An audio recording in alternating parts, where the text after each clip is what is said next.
Hi, everyone. Welcome to the podcast. I am John, your host. And as always, we're very honored and excited to have the one, the only Mr. S.G. Anon join us remotely for his latest insights on everything geopolitical and financial, not necessarily in that order. And we're going to be very excited to have a very meaty discussion with him, as we always do every month. And he's recently become syndicated, so kudos to him. If you are new to the podcast, please do like, subscribe, and share as it helps the channel grow and others to gain in the knowledge you've been afforded. SG, welcome back. How are you today, good sir? Thank you for having me back, John. I'm doing well, recovering a little bit on the personal end from some challenges, but overall, I think doing really, really well and very excited for the discussions that we're going to have between now and the July 4th holiday. So thank you for having me back. Oh, it's always an honor. Believe me, you're one of our most vaunted guests, and for good reason, as everybody knows from our prior discussions. So, as I mentioned to you offline, SG, I'm going to kind of bunch together some topics for the interest of time. So, I'm going to direct you to a couple of the screenshots here. So, just let me know when you can see this. Should be coming up momentarily. Can you see that now? Indeed. Okay, so SG, last week's Middle East meetings between President Trump and various Middle Eastern leaders from Saudi Arabia, Qatar, and the UAE, for example, Prince bin Salman, had massive ripple effects throughout the world, as you know, ranging from his treatment as king of the world to the manufacturing, AI, trade agreements, and the trillions that were solidified during last week's meetings and ceremonial events. But what seemingly gets lost in the shuffle is the behind-the-scenes dealings between Iraq and Iran. Here's a good example here, SG, as you can see with Majid, you know him well. He's talking about, isn't it ironic and weird that they're paying the salaries this time, I believe on Tuesday, the 27th, after our very appropriate Memorial Day somber holiday. Didn't they have this problem last time to pay salaries and delayed it, as you'll note, last month, SG, when we spoke? Plus, they didn't have the money, so they took the money out of taxes to pay the salaries, but this time, magically, they're paying it on time. So that raises an eyebrow, obviously, about what's going on. And then, I'm sorry, we go over here and we see Israeli pilots are present at military bases in preparation for 0 hour against Iran. Apparently, the peace deal that President Trump has been working diligently, which we'll continue to talk about in a moment, had, as of yesterday, a 24-hour window. So that means that we have some type of deadline going on today. So, two-part question, SG, is can you touch on the importance of last week's Middle Eastern summits, meetings as it relates to Iraq and Iran? And what do you see as far as an imminent peace deal between President Trump and Iran to take the sanctions off Iran as he just did with Syria? Well, I think that's a fantastic opening salvo, John, because we're looking right now at the unfolding of a lot of events that Anons and Awake Patriots have been talking about for at least 2.5 to 3 years at this point. You know, we had the information operation called Q that came online that sort of awoke and ignited this digital researcher and digital soldier movement over the last 8 years. And that movement has been far ahead of the news cycle. Now, granted, there's been some errors too along the way, but fundamentally, it's been far ahead of the news cycle for a very long time. And so now we're seeing a lot of what that movement talked about really right after 2020 and 2021 begin to flesh itself out into the material world, the actual machinations of things turning, conflicts being, moving territorial integrity and control around, changeovers in money, finance, business, resource markets, all of this sort of stuff happening in real time right before our very eyes. And so this issue with President Trump's overseas trip again to Saudi Arabia, and this time we hit all of the major power players in the Middle East, but who was not present at any of those meetings? That would be Israel, including the Israeli delegation. There was no communication between President Trump on where Air Force One was going to stop, between Trump and other individuals was going to stop whenever he was leaving the Middle East, coming home. We saw rumors that he might stop over in Ankara. We saw rumors that he might stop over in Istanbul or even in Tel Aviv. Right? None of that happened, and I believe that was very strategic because President Trump's maneuvering throughout the Middle East and that area, the Arab Crescent area of the world, is fundamentally redefining how that area of the world considers itself in relationship to the broader international community. And that is a realization that that's a power play maneuver that the other side here, when we talk about the deep state side, the antagonistic side, the globalistic side that wants to see endless war and humanity subjugated, that side of things is not going to be happy with what President Trump has set into motion, and it's clearly not, as we see from escalating rhetoric regarding war with Iran. So, looking at what's happening on the ground, we have to look at actually what occurred. Right, we brought home trillions of dollars worth of investments coming back into the United States. If we think some of that money is not already in the possession of the United States in a militarized sense, I think that we're fooling ourselves because of the warfare that has gone on in that area of the world for a very long time. Ledger books and tax records, right? Those are the things that every government everywhere at any point throughout history maintains meticulously because they're always going to get, their fair share. So we're seeing, I think, a lot of that introduced to the public narrative now through way of these business and investment deals. We're seeing a lot of money being moved around, coming out of the Middle East and moved into U.S. and Western European markets. I think that's preparing us for financial events that are going to come in these markets. And President Trump told Maria Bartiromo, there is a transition period. And I think he even used the term, I hate to predict a recession. And so to me, that's sort of coming from the man. He understands that there is a sagging period here where there's going to be even more pressure turned on the system because we've primed the system for changeover. We've primed it for a recalibration, but the actual recalibrating process, it's sort of like if you're a mechanic and you're attempting to adjust that engine when you're driving down the road at 2,800 RPM and you can't turn the engine off. That's a very delicate process. But when go time happens, there's going to be a hiccup or two as that engine tries to find its new normal. And so that's exactly what we've got going on, in my opinion, evidenced out by what President Trump did in the Middle East. It wasn't just symbolic, although it's a huge part of that, but it was very materialistic. It was very resource-oriented, development-oriented.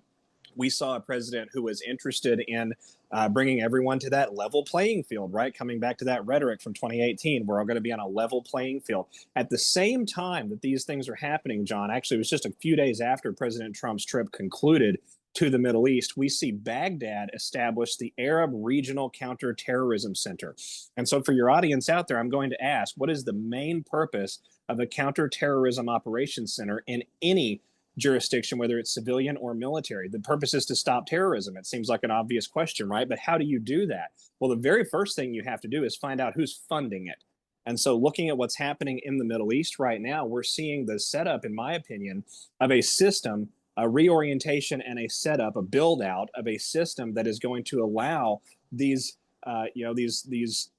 Arab world nations and these Mesopotamian and Arab Crescent nations, sort of the Fertile Crescent of the Middle East and North Africa and Eastern Africa, it's going to allow them to bring themselves online at a larger valuation representation, or at a more equivalent representation as the economic activity from Iraq begins to escalate throughout this process, funded and buoyed by Saudi Arabia, by Qatar, the UAE, all of these other states that President Trump just hit very recently. The other thing that it does, though, on the other side of that, is it allows for this counterterrorism center, allows for the ability to track nefarious intent and to monitor and surveil in transparency and with honesty and integrity what's actually happening in that area of the world. And that's huge. When we look at the intelligence community and what they've been able to accomplish in that area of the world and then exporting it to the rest of the world by virtue of those accomplishments and how they managed to do that, the funding and financing and really the creation, the organic creation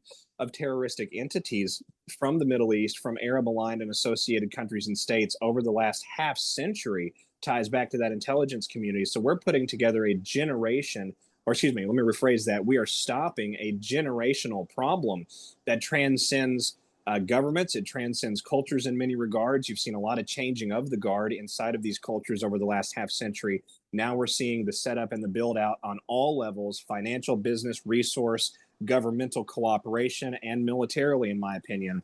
We're seeing these built out to prevent and change that paradigm and prevent it from happening again. So we cannot overstate. I mean, we could probably do an entire podcast just on how significant President Trump's trip overseas to the Middle East really was. And again, I'm going to highlight for the audience out there, pay very close attention to the parties that were not spoken of or invited.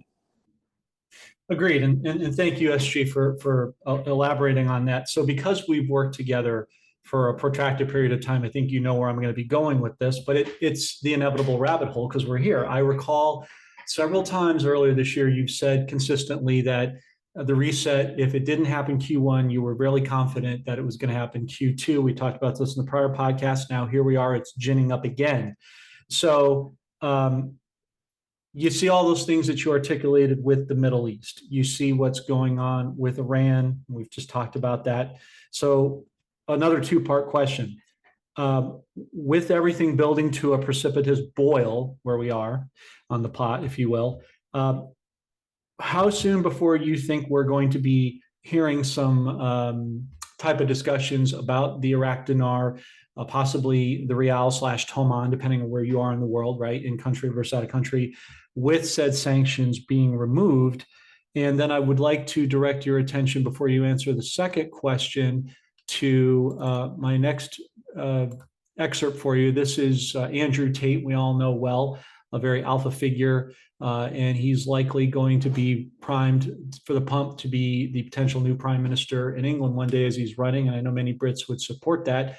He talks about Israel, that you mentioned before, and the Khazarian mafia, to be precise, their specific stronghold on the Western and global media. So let's just take a quick listen to that, and then we'll proceed. When Hamas and the Palestinians defend themselves, it's a brutal massacre. When Israel murders innocent civilians, it's a tactical strike. Those differences in languages, brutal massacre, tactical strike. Now we know that a tactical strike is a collapsed building on top of children.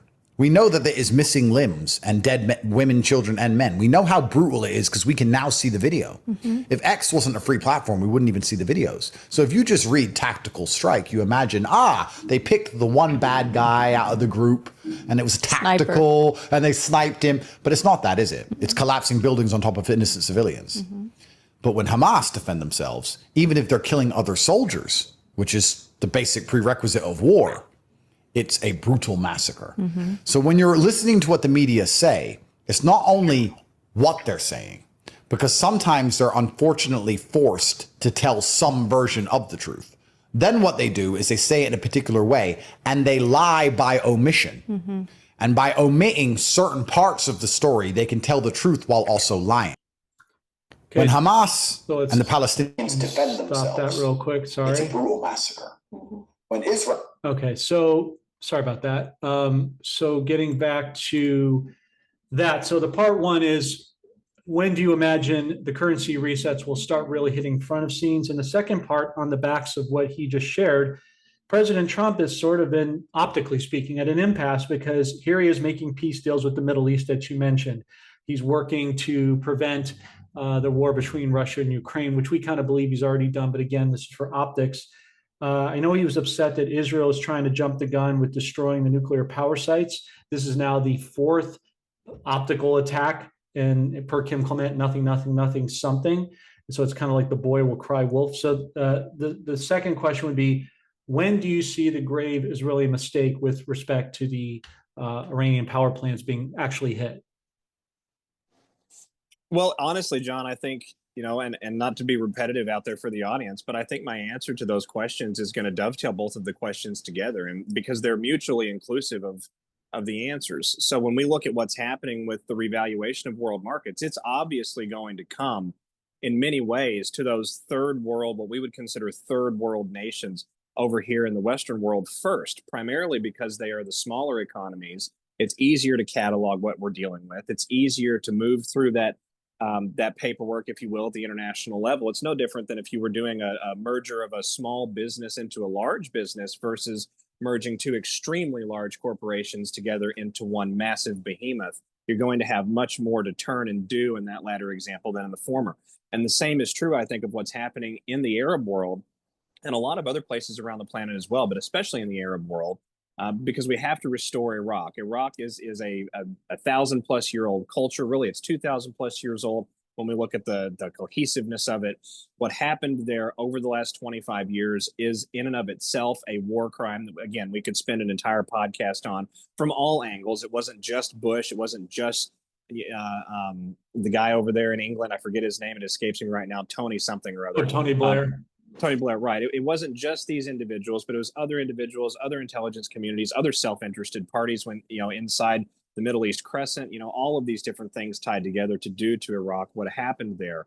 And so as we see this emerging landscape, right, as we see these trade agreements being struck, these tentative arrangements financially being struck, the discussion very prevalent about peace, about progress, President Trump talking very stoically and very resolutely about how we're going to solve it with diplomacy. We can use the military force if we need to, but we're going to solve all of our problems with diplomacy. And then what does he do? Basically, right before he concludes his Middle East trip, he drops the sanctions on Syria. And I think that's a really, really important point to highlight, right? Because whenever you drop sanctions on any nation state around the world from the U.S. pulpit, you're cutting a certain set of strings. You may be trading those strings for other strings. And so this is part of that espionage war, that 5D chess that people talk about. There is maneuvering that has to occur. People can say that there's not a game being played all that they want to, and it just belies their unwillingness to look at what's actually happening at the international pulpit. There's clearly maneuvers. There's clearly machinations being made. And so the removal of sanctions against the Syrian government, when President Trump is fully aware, by the way, of who these individuals in the Syrian government are, there's an angle at play there. And in my opinion, the angle is we're cutting certain strings to allow for freer and perhaps honest and transparent access on behalf of U.S. interests separately from other regional power players, to include Israel on the ground, or even to include different component factions of the Syrian government or rebels that are still loyal to that Tel Aviv, Damascus sort of axis that has been going on there for at least the last 10 years. So now, looking at the landscape that we've created, what is the next logical step?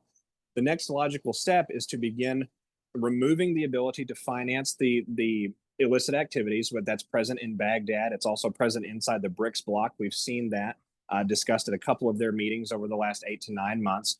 We then need to position those economies for admission into the world markets, and also at an equivalency, a moving around, if you will, of resources to fire different areas. What has President Trump literally just been doing overseas in that area? What have we seen Iraq doing for the last year and a half?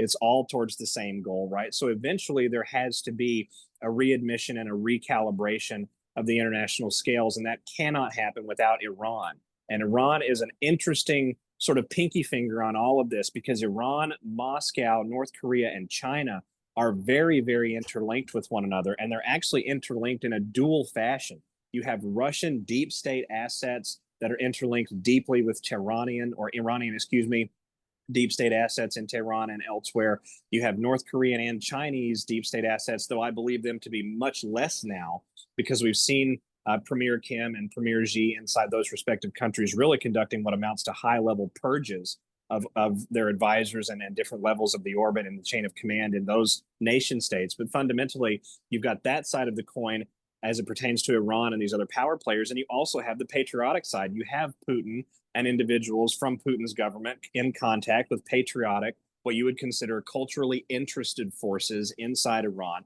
The same is true of China in many regards. So this is a delicate situation. And I think the powder keg is really going to come back to Tel Aviv. It's going to come back to this discussion of Pax Judaica. It's going to come back to all of these different things that we've seen discussing over the last 15 to 20 years, how it would be ultimately a catastrophic mistake on the part of the Israeli state, not the Israeli people and not the Jewish people, but on the part of the Israeli government itself, that will eventually result in a reshaping and a redefinition of the actual balance of power in the Middle East, and could result in an actual military conflict against Israel itself as it sort of draws the ire of the world. So enter into the discussion then the time frame regarding a potential economic revaluation reset. Why were several war game models conducted not in Switzerland, not in the United States, not in England, but in Jerusalem in 2021 and 2022, discussing what would happen to the Israeli economy if there was a revaluation inside Western world markets? And all of those war games essentially concluded that because of how entrenched Israeli interests are inside high level areas of corporate finance and worldwide finance inside the Western world, and because of how those interests tie back to Israel and underpin their, really it's sort of a pseudo-socialist capitalist economy that they have on the ground there, all of those war game models predicted that a reset of the SWIFT system inside, and especially one that involved the U.S. markets, would be catastrophic for the Israeli countryside for a period of time. So I think what we've got going on, John, is a build-up to this sequence of events, and who's going to play chicken and flinch first. I think you're going to see Tel Aviv flinch first as we see the ball continue to roll forward on behalf of all of these other regional players, more towards peace, more towards making money together, more towards reorienting and recalibrating that status quo.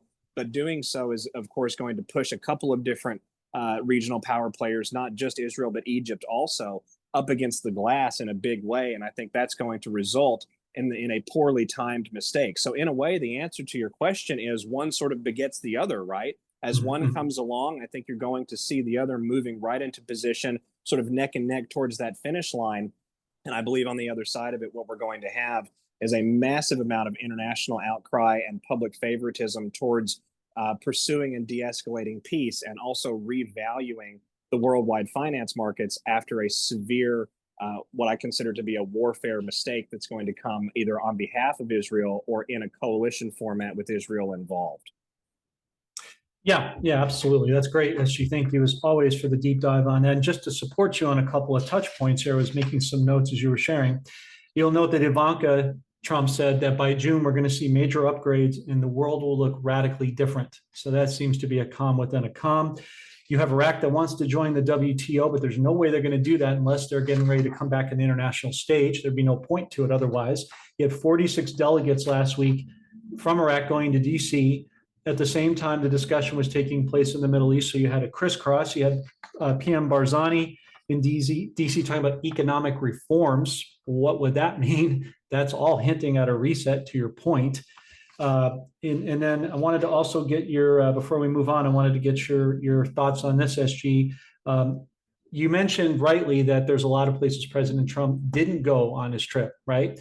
But the one place that nobody was really talking about is there was a discussion of him making a surprise visit to Baghdad to meet with Prime Minister Soudani. While that did not happen physically, we're getting pretty strong information that there was a high degree of probability, and respect for our team, that he did on his way back on Air Force One do a video conference, which would be very easy to do, obviously, where he expressed his intention to remove the hand of Iran off Iraq with the sanctions you mentioned.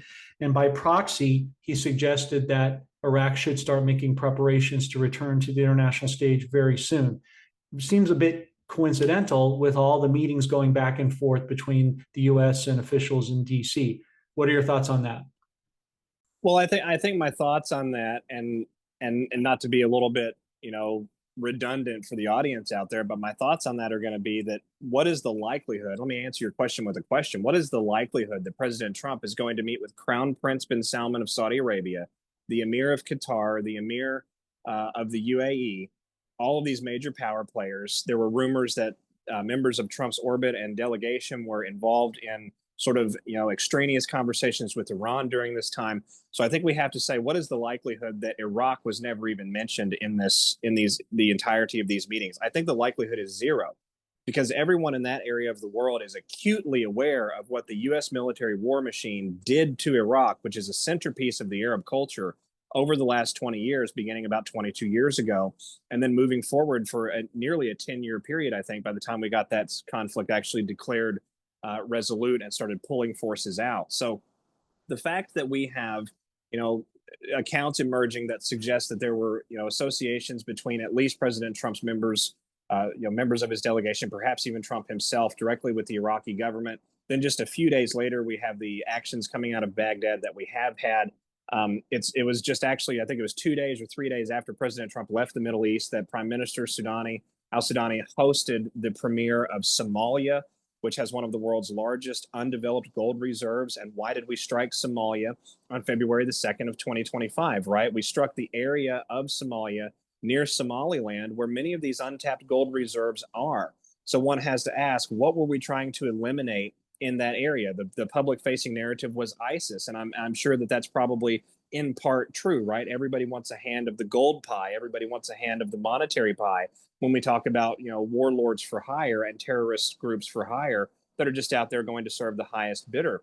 So it would make sense then that we're seeing this sequence of events pan out over the last 5 months towards freeing up resource control, and then establishing a real civilian framework, a real infrastructural framework to maintain that resource control and control the process of making money into the very near future. And again, I just don't think that President Trump would be all over the Middle East conducting these world-changing deals before the cameras and not a single time have a discussion off camera with any of those leaders about what's coming to Iraq. I'm glad you corroborated that. Thank you for that. Not to be overlooked in the midst of all these things we're discussing, because as you know, everything intercorrelates, but Elon Musk, as you know, attended many of the summits alongside President Trump, even met with Saudi leaders at the economic conference, to include, of course, Prince bin Salman. He was spotted, as you know, on camera for everybody to see, talking about UBI, or moreover, high-level UBI.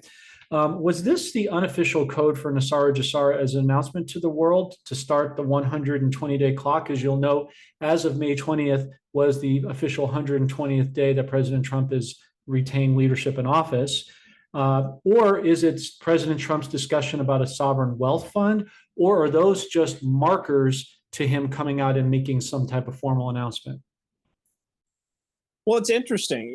I want to answer the question not in a linear time format. We could see clocks beginning and clocks ending. The phases, I think, at this point are very, very difficult and nebulous to define.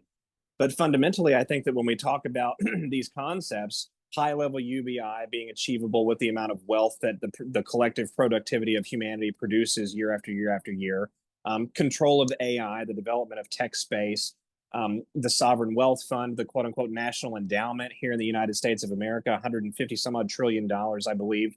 And I would encourage your audience to go look up trust number 62 under the management of the IRS in Puerto Rico. It's not onshore, it's offshore. There are individuals out there that claim that that is the trust account that holds the sum total of the sovereign wealth of the American people. It remains uncorroborated, but it's an interesting dig, and there's a lot of information there. But fundamentally, when we look at these things, I think what we're seeing, and I think Elon Musk is playing his part just as President Trump is doing his role as commander-in-chief and president throughout this entire overarching reset operation. I think that we're seeing narrative prep, and I think that we're sort of taking a public temperature for these concepts. How does the public respond to the idea of not having to work, but taking pride in work? How do we balance the need to achieve productivity, to self-actualize, to produce and accomplish things with our hands, with the desire to creatively pursue things? How do we provide the liquid for that system? What is the overarching public philosophy behind a lot of this, right? When we talk about a mil-civ alliance, there has to be a civilian component at hand. The civilian has to be able to weigh in at the decision table about what occurs, when it occurs, and how fast it occurs. And I think President Trump is actually playing the public temperature on a lot of different things, as is Elon, but especially with President Trump, because we saw just recently on Truth Social a slew of posts that look like they came right off of the Q drops. As a matter of fact, one of those posts was, in fact, the language of one of the Q drops.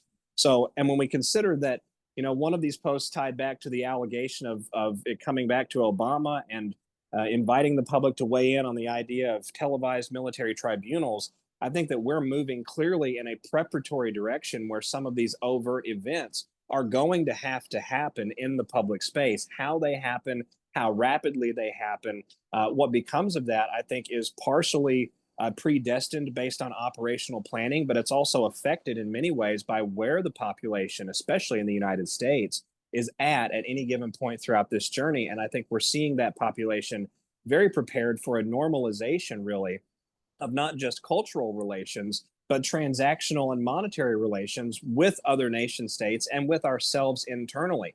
And so that sort of lends itself even more towards how quickly can we move through this process. We've seen a lot happen ever since April 2nd, which President Trump declared as Liberation Day.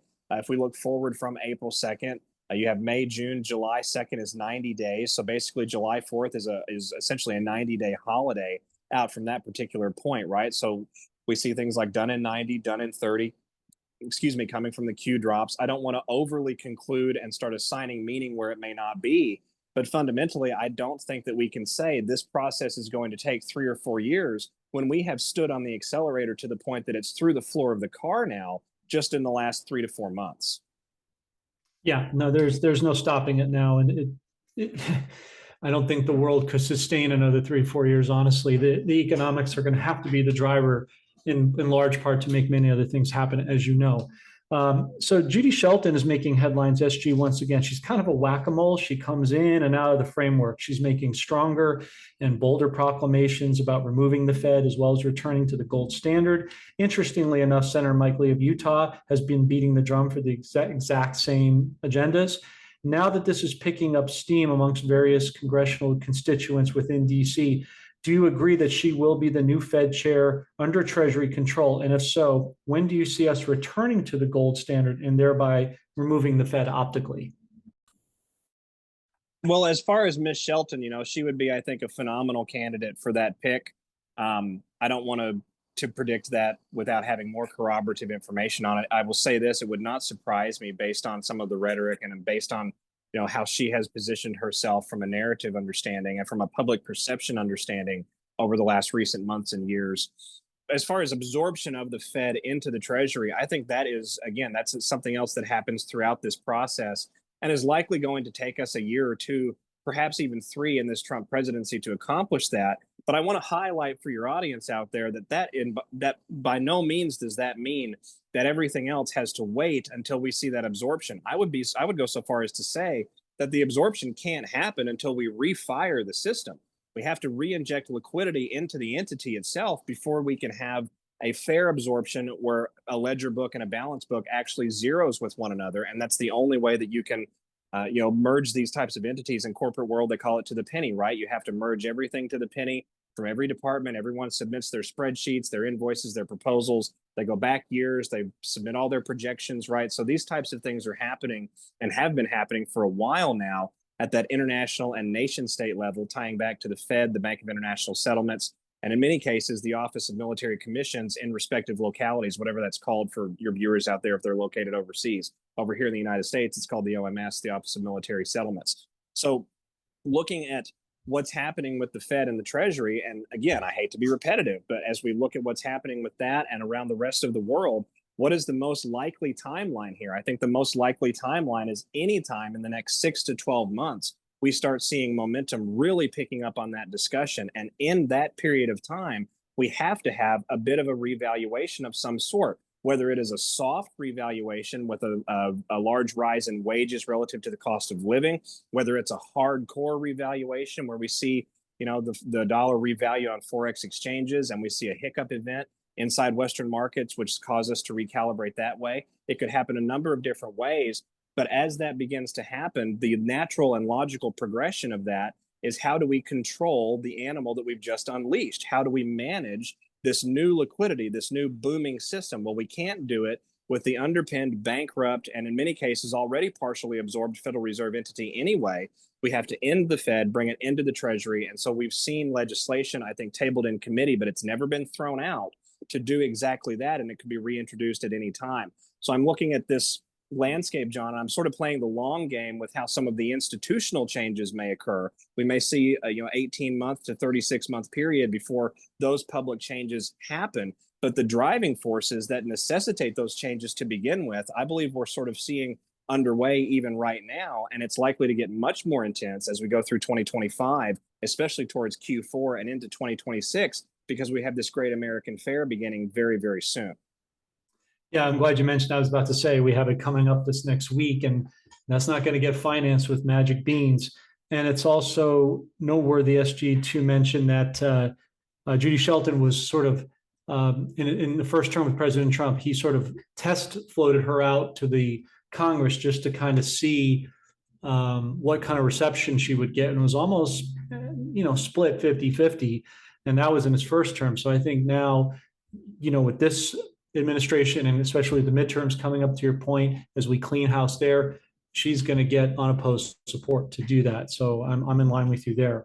Paul Atkins, the new head of the SEC, came out recently and shared some information about it being a new day at the SEC. So we're sort of all tacitly waiting for the XRP case, which has been technically settled with the SEC, but we're waiting for Judge Torres to rubber stamp this, and we know it's being timed for effect.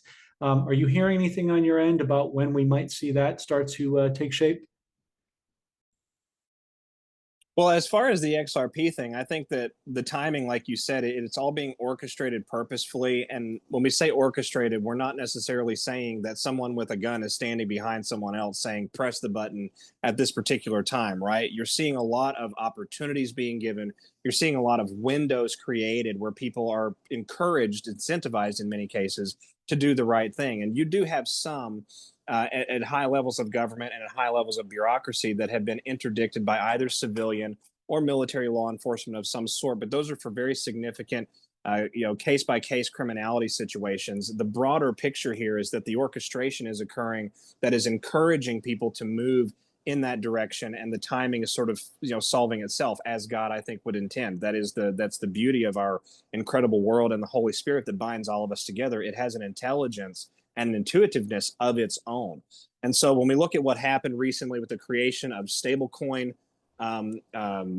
legislation, the introduction of some of that, the discussions behind that, seeing President Trump talking about a strategic crypto reserve. He's mentioned that a couple of different times. I think we saw Elon Musk mention that also on this recent tour overseas, not necessarily pertaining just to the United States, but overall the entire digital ecosystem itself needing some ballast points, some standardization points really is a better way to say that.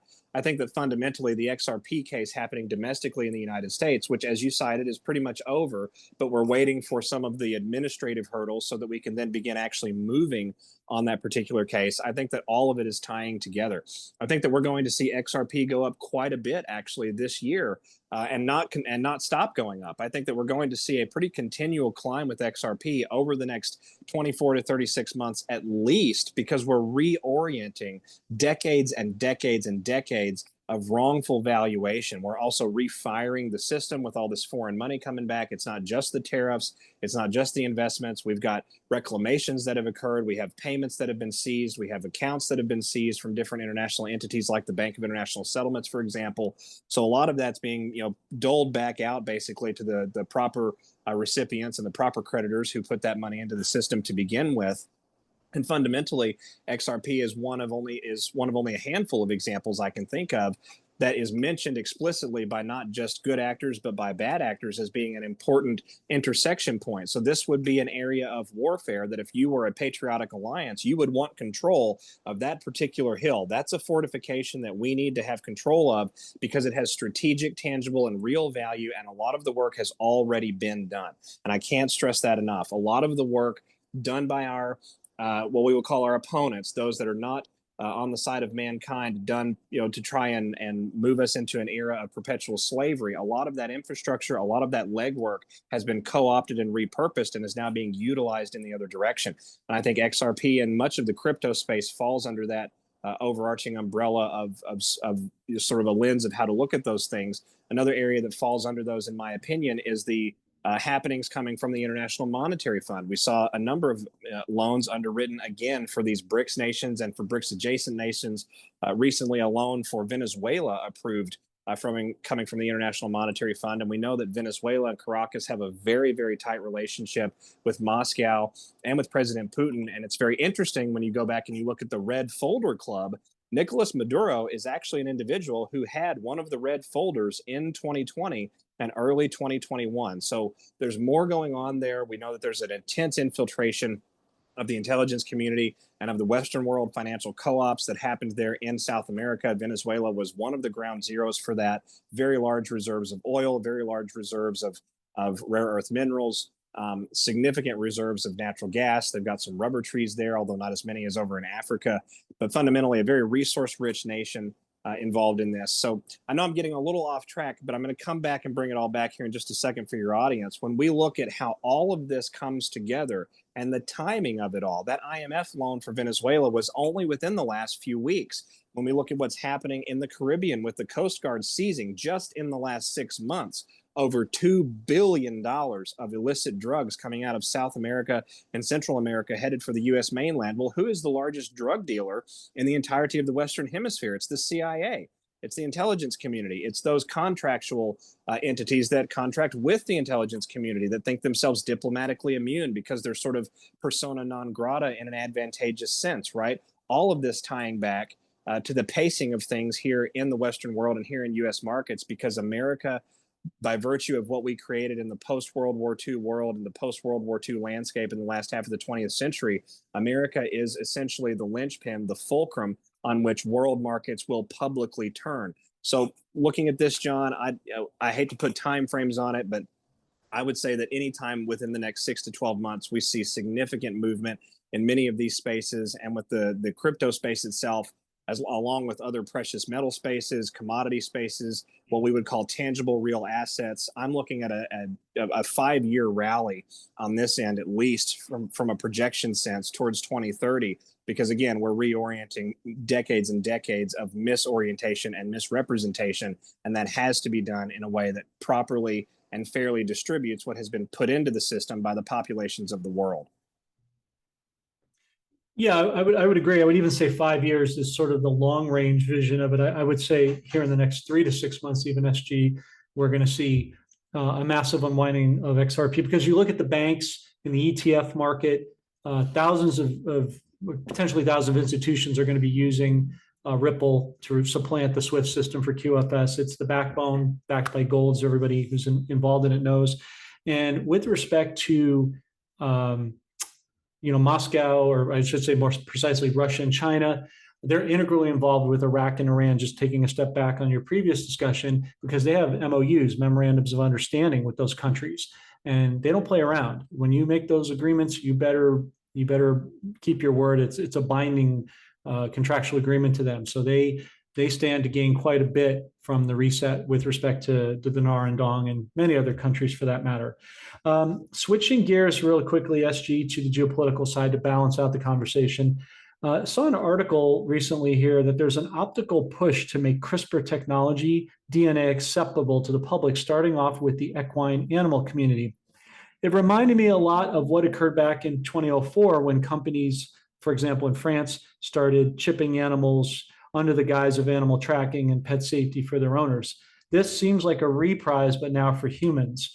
Is this preparation for their Mark of the Beast agenda for the population at large, or is this to shine a spotlight for the public to see in order to stand up and go against it collectively as a society? Well, can the answer be yes and yes? When we look at what's happening out there with respect to the entrepreneurial and the business landscape, the philanthropic landscape, I think that's an arena of our broad cultural irregular war that we've all been living really since the first Trump presidency, that we don't talk about a whole lot, because it's an arena that often is not as obvious, or it's not as exciting. Some company merging with some other company, a new development here, a CEO steps down, this and that and the other. It's not as enthralling as what's happening with President Trump, members of the White House, members of government, things like that. But it is worth keeping in mind that the philanthropic component is how we arrived where we arrived to begin with. We allowed a philanthropic, so-called, I'm using air quotes with that word, we allowed this very large elitist crowd of private and public interests, sort of this co-opting stakeholder interest, to take over governing authority, not just on paper, but in actuality, in actual behavior and mechanism. And so those interests and entities and those influences have to be brought out into the light. But we also cannot just do away with technological advances, right? We can't walk society back when the public has been introduced to a technology or a new way of life or a new way of understanding. We have to build upon that towards a collectively beneficial future with one another. So the introduction of CRISPR technology into the mainstream, we've sort of always seen this coming. I think a lot of awake patriots out there going back a number of years have been saying for a long time that genetic augmentation and quote unquote playing God is going to become the next main accessible, industrial capability on behalf of humanity. And that's going to tie right into AI. And so how conscious we are and how conscientious we are about that process and how morally pointed and spiritually aware we are is really going to determine the outcome here. Q tells us that there's a war for our DNA, that the war as recently as 2022 was ongoing. It's an active warfare scenario. There's volleys back and forth. There are significant victories and significant initiative movements that have occurred with patriotic sides of that. But we have to keep in mind that that private sector philanthropic area, a lot of it does not directly fall under military jurisdiction. They have to be held to account under the highest levels of civilian law available.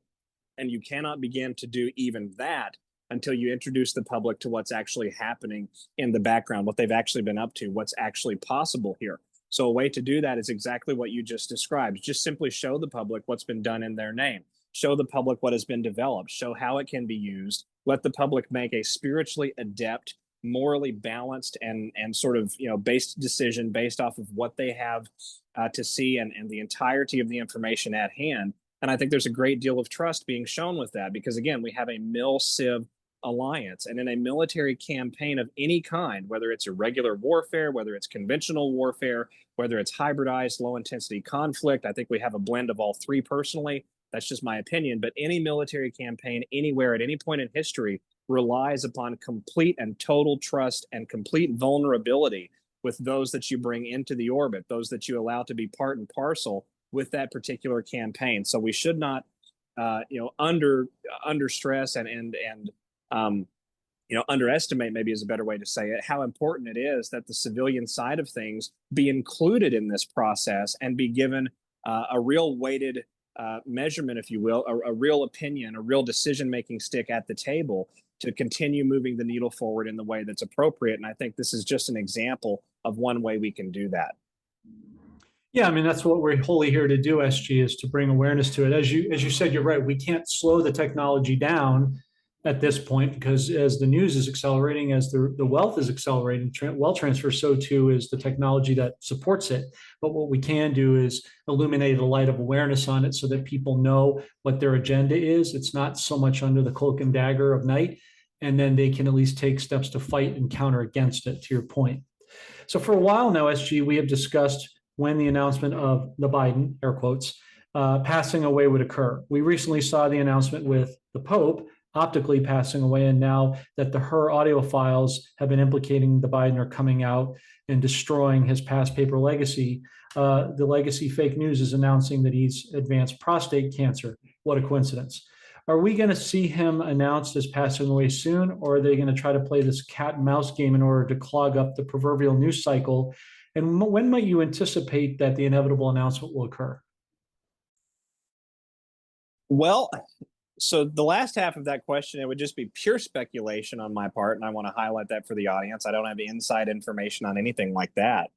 But it would not surprise me if we see the individual that is clowning around as Joe Biden right now removed from the game board publicly sometime between now and the end of the year. Biden's birthday is the 20th of November of 1942, so that makes him 80 years old. 82 years old at this particular point. We could see him make it to 83 and then pass immediately after. We could see something between now and then. I find it very interesting, the choice of public narrative prep, though, with respect to this. We have a very aggressive form of prostate cancer. We also have abdominal cancer in the royal family. Over with Kate Middleton earlier this year, we had King Charles, formerly Prince Charles, taken into the hospital at some point in the last 12 months for prostate complications. Netanyahu was in quote unquote surgery for prostate issues and complications. So, I think one of the things you're seeing there is a symbolic, what we would call a tick, right? A pattern being applied over large narrative areas that is impossibly coincident. Statistically impossibly coincident unless some sort of purposeful force is being acted upon that. So I find it very interesting that that's the narrative that's being used. Prostate cancer that is, late stage, highly aggressive can be, at least in the medical world, you can see degradation and decline in a very short period of time, 2 weeks, 3 weeks, sometimes 4 weeks. Sometimes it takes a little bit longer than that. I have a family member who's a 30+ year nurse who saw a great deal of cancer, prostate, colon, all sorts of things in their particular practice and their professional experience. And sometimes you would have individuals looking perfectly fine and healthy with late stage cancer, and then 2 weeks later they're dead. So it could be any time, I think, between now and the end of the year. I don't think you're going to see it go beyond the end of the year. It sort of makes no sense personally for me as I sit back and examine what we've lived through in the last 5 years, especially knowing that whoever is clowning as Biden right now is not the original Biden. And we have records from FideTheGrave.com as well as other registrars to show that that was quite a long time ago that the original one was dealt with. But having this caricature around longer than the end of this year sort of makes no sense. We're moving into a very large, explosively celebrational period. here in the United States. We are witnessing the implosion and systematic destruction and desecration of the entirety of the Democrat identity in real time. Biden sort of being, inextricably linked to that, along with other cohorts that have been in that orbit and sphere over the last few years. And I think in many ways, John, the situation with Biden did its job already, right? We saw what happened as a result of those last 4 years.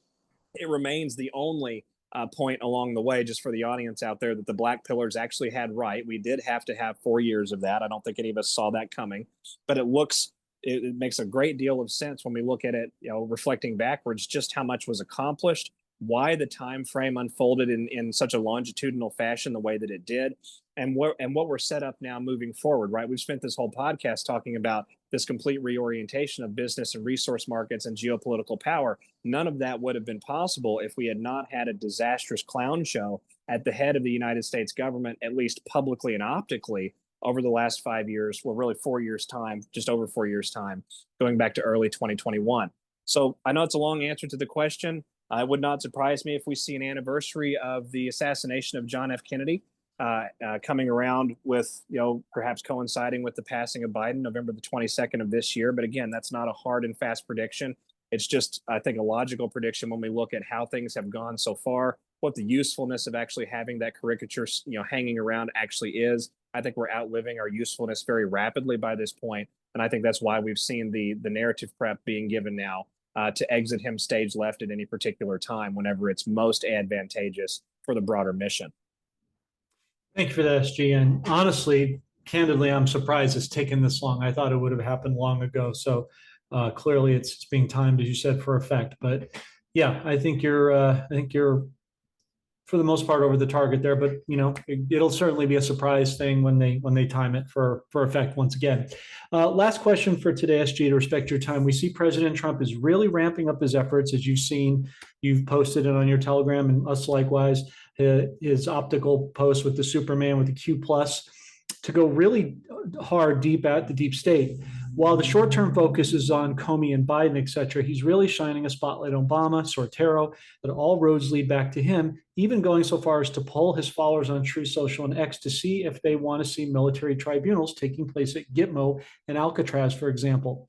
How close, in your estimation, are we to seeing these long-term awaited arrests take place, knowing for our audience that this already took place at Gitmo years ago? Now, that is the question of the day, John. And I guess maybe the best way to answer that is in two parts. I don't see the period of time from whatever civilization level event we still have yet to encounter along this journey to those tribunals being a very long period of time at all. As a matter of fact, I would consider that it's probably going to happen very quickly. Between now, however, and that civilizational event that we've been talking about for a while, and really we've actually been talking about this for 2 or 3 years for the audience out there that's been following these types of things. We have been expecting a 9/11 redux here in the United States of America for a while. We're looking at the landscape of executive orders.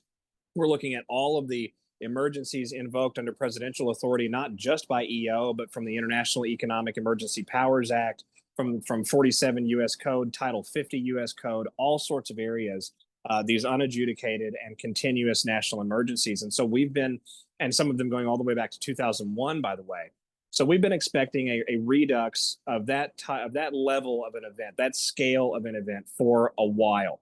I still believe that event has to happen if we're going to pause society, handle the entrenchment the way that it has to be handled, bypass the judiciary in the areas where it is appropriate to do so. And I want to stress that for your audience. You never want to bypass habeas corpus and due process unless the very process of due process itself is a danger to the survival of the nation. And that is a situation I think that we have going on right now. I think we've been living through that actually for a number of years as we've witnessed the courts just in recent weeks, but really going all the way back 3, 4, 5 years time. We've witnessed the courts stonewalling constitutional agendas that are in alignment with we the people in favor of some sort of, advantageous party or some sort of vested interest on the other side of things forum shopping, for example, with respect to judges, is now a national conversation. 5 years ago, that would have been completely unheard of. So I just want to highlight out there, I'm not advocating that we bypass habeas corpus, but I am saying that an event or a sequence of events in the United States that forces us to grapple with that question and ask, what is the president's limitation on authority when he is protecting the nation from assailants that wish to do it harm and destroy it? I think we're going to have that discussion very actively and very rapidly in our near future. It could even happen this summer based on the progression of events that we've seen over these last 5 to 6 months. But I don't want to make, again, a hard and fast fear porn style prediction. I just want to say that with respect to all of these national emergencies that exist, that are going on in the background, that have not been discontinued even by Biden, that are continually governing certain things that are happening by the government and the government's actions even today, and that are certainly affecting all of the several states of the union from their interactivity level with the federal government. All of that has to be brought to a close, and I don't believe that we can bring any of that to a full close, and certainly not a simultaneous all-in-one style close, unless we have a simultaneous all-in-one style sequence of events or event itself that has to occur. And just for the audience out there, the one that I'm sort of leaning towards the most, pure speculation, complete hypothesis on my part with this particular aspect, but it looks like the Golden Gate Bridge would likely be a perfect target to accomplish something along those lines at a national level and really at an international level, right? Forcing the entirety of the world narrative to stop and ask what in the world is happening with the United States. From that point in time, whether it's that event, whether it's another event, whether it's a multi-city event happening over a large area at the same time, whatever it happens to be, from that point to actually handling the terroristic components that have assailed our nation for more than 20 to 30 years at this point, just in the modern and current format, I can't believe that would take very long. I would be very surprised if it took even weeks, for example. I would anticipate very rapid investigations by civilian and military law enforcement to turn up very interesting rabbit trails and very obvious evidence trails very, very, very quickly. And I could see inside of 30 days us having a serious handle on what happened, who's responsible, and how we're going to move forward. And from there, it's all hills going up. Interesting, because I was thinking myself, just as you were sharing, the thought that comes to my mind, in general, our team's mind, would be summer. Since he's already polling people, he usually does that before things occur. So summer seems like a very optimal time for the optical Gitmo arrests and trials and subsequent accountability. And as you know, these things tend to go hand in hand. So that's why, we're still in the second quarter, right? Rapidly moving into the third here shortly. So it would be plausible to us that you would see the reset and the Gitmo trials kind of, intersecting each other, playing hand in hand, because you need a distraction, for the finances to happen. Because again, the lion's share of the public has absolutely no idea that this is even a thing, and probably won't even for some time. So SG, as we conclude today, as we always do, where can people find your work, and last thoughts that you have for the audience today, please? Well, I can be found online in 4 places. I'm on Rumble at the handle Q News Patriot. So you can find me on rumble.com/user/Q News Patriot. I'm not on Rumble by the name SG Anon. And I can be found on Truth, X, and Telegram as well. I'm on Truth at the handle Real, REAL, SG Anon with a red check. I'm on X, formerly Twitter, at the handle THEQ News Patriot with a blue check. I'm not on X by the username SG Anon. And I'm also on Telegram at the handle t.me/real, REAL, Q News Patriot. That's the only authentic SG channel on Telegram. And as far as final thoughts, John, I think my final thoughts on all of this are going to be that as we move through the last half of this decade, we have to keep in mind that an operation that has been going on for well over 10 years at this point in the planning and execution phases, and really you could make the case several years before that in the overarching stratagem and design phases, is continuing to this day and time. And it's going to continue going forward as we see more pressure applied at the geopolitical level internationally, as we see more pressure applied to worldwide finance markets, as we see more screws being turned with those intelligentsia factions that exist around the world in their own isolated jurisdictional pockets. We have to force them out, excuse me, in the best way and in the most effective way possible. And that is a longitudinal process that we are continuing to live through. But the exciting time about that, the exciting takeaway, is that we have already lived through approximately 8 to 10 years of it. So now, as we go into the last half of this decade, you're starting to see discussions about the removal of income tax. You're starting to see legislation introduced to end the Federal Reserve, or to change gold and silver into tangible, acceptable forms of currency again, or to remove CBDCs as power players inside the United States, several states and different state legislatures and general assemblies, right? You're seeing fluoride removed from the water supply. We're seeing investigations undertaken in our healthcare sector. We're seeing investigations undertaken in with respect to RICO criminality, child sexual criminality. That's like a major focus right now for Kash Patel and Dan Bongino, two individuals who I happen to agree with in a lot of their rhetoric. I disagree with a little bit of it, but fundamentally, I think that we have the vested interest of what is best for the people at play finally inside that institution, potentially, John, for the first time, except for maybe a couple of examples over the last 100 years, for the first time since 1913.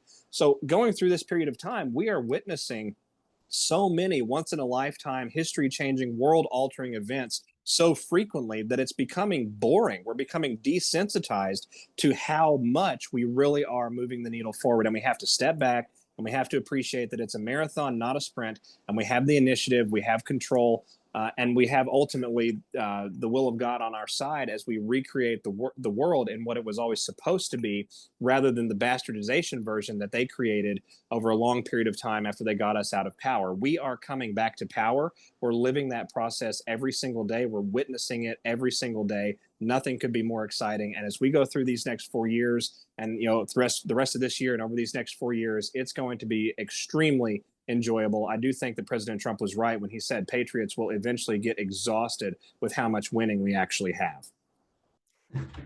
Thanks, SG. I appreciate that as always. And I've saved a couple of important pieces of information for you in the audience towards the very end. So thank you for sharing that as well, and all your copious information. Folks, as you know, one of our primary sponsors is our currency. And we spent a great deal of time talking about that at the beginning to set the table. Moments, SG, before we came on today, I was receiving calls from my team flooding in, telling me that some of the major tier one banks like Chase and Wells Fargo, and even a gentleman in Ohio posted earlier today on our Telegram. Well, we posted on our Telegram from this gentleman that Huntington Bank, which is a small tier two bank in the Midwest, primarily in West Virginia, is no longer buying or selling Iraq dinar or Vietnamese dong. Now, what we found out is that is a head fake power move, that what they're actually doing is the depositor, they're training the staff on the inside for the depositors on the positive end of the ledger side, so that they're trained up. So because there's going to be a frequency of transactions, obviously, from the people who have the currency. So ostensibly, they're telling people that they're not going to get involved until the right time. So don't anybody panic if you call your bank and they say, oh, we're not buying or selling currency, we're not buying it back. That's just what they're telling the public right now to prepare for this. So all the more reason to have a really good resource, which we are blessed to have. So if you are looking to get currencies, dinar, dong, Zim bonds, Thai baht, Bolivar, and all the other rest of the 200 some odd countries and provinces, we have that available as a fail-safe for you. And we'll leave that link in the description. Remember, folks, when they close the currency auction windows, that's it. There's no going back. And on this very appropriate day, henceforth, this sacred shirt, SG, I would like to wish you and your family and all those watching. I have some military friends and family as well.